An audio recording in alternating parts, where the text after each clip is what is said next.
We are now beginning the new Islamic calendar. We are now in the month of Muharram. And this is a month that is a sacred month. In fact, our Prophet ﷺ said that the best month to fast after that of Ramadan is Shahrullah al-Muharram, the month of Allah al-Muharram. So notice, our Prophet ﷺ called Muharram the month of Allah, and no other month has been called Shahrullah other than Muharram. He literally called it Shahrullah al-Muharram, the month of Allah Muharram. And therefore, this is of the highest honors that has been given to this month, and no other month in the Islamic calendar has been given this honor. This month of Muharram is one of the 4 sacred months. And in fact, many of the Sahaba said, it is the most sacred of the 4 months. Obviously, Ramadan is the most sacred month of the year, but Ramadan is not of the 4 sacred haram months. And Muharram, many of the scholars said, is the most sacred of all of the sacred months.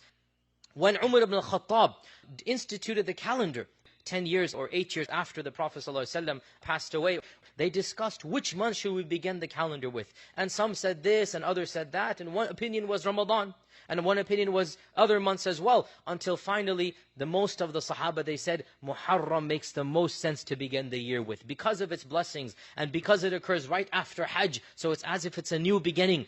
And so they decided that the first month of the year shall be Muharram. And so Muharram from that time onwards has always been the first month of the year. And it is a month where the Prophet ﷺ would fast regularly. And Ibn Abbas reported that I never saw the Prophet ﷺ more concerned about fasting than on the day of Ashura and in the month of Muharram. And the day of Ashura literally means the 10th, from Ashara. The fasting on this day was made obligatory even before Ramadan. It was made wajib in the first year after the Hijrah. And everybody had to fast the first year. Then Allah revealed Ramadan. So Ramadan became wajib, and the next year Muharram became recommended and not obligatory. So the first year of Islam, it was obligatory on all Muslims to fast on the 10th of Muharram.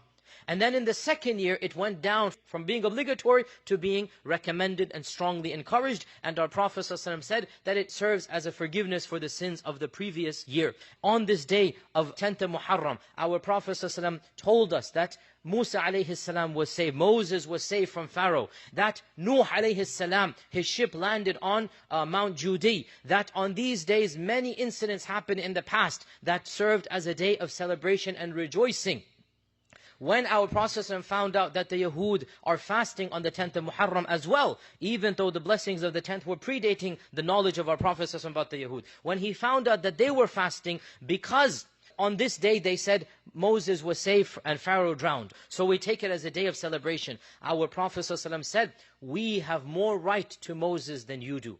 In other words, we are the true followers of Moses, and from that year onwards, he also encouraged everybody to fast on the 10th, and he also said, if I live one more year, I shall fast on the 9th and the 10th. The scholars say, to make our ritual different from the ritual of other religions and nations, and therefore, ideally, it is good to fast the 9th and the 10th, even though our Prophet never did it, because he said the hadith, but he passed away the very year that he said it. So he never actually lived to the next year. But he said, if Allah allows me to live another year, I shall fast the 9th and the 10th of Muharram. So those who are able to fast the 9th and the 10th, alhamdulillah, or the 10th and the 11th, alhamdulillah, but if they cannot fast 2 days, then at least on the 10th, they should definitely fast on that day. And it is a day that, inshallah, if you do it properly and sincerely, the minor sins of the previous year are forgiven. And no doubt this day also is a day in which a historical tragedy occurred, and that is the massacre of Hussein radiyallahu ta'ala anhu. That tragedy does not have anything to do with the sanctity of this day. It was a coincidence that it happened on that day. And the fact of the matter is that the death of Hussein is a historical tragedy. But the blessings of the 10th of Muharram and the fasting of the 10th of Muharram is separate to the historical tragedy that occurred coincidentally on the 10th of Muharram in a later year of the Hijrah, the massacre of Karbala. And unfortunately, people have taken this massacre to imply and to give meaning to Muharram. But Muharram was blessed and sacred before the massacre. And the massacre massacre has nothing to do with the sanctity of the month and the fasting of the month. And Ashura was a day that was holy before Hussein was martyred on that day. And therefore we as Muslims, we take the 10th of Muharram not as a day of mourning, but as a day of worship of Allah subhanahu wa ta'ala, as a day of ibadah, as a day where we are conscious of Allah even more, and we come close to Allah through our actions of worship, through the action of fasting.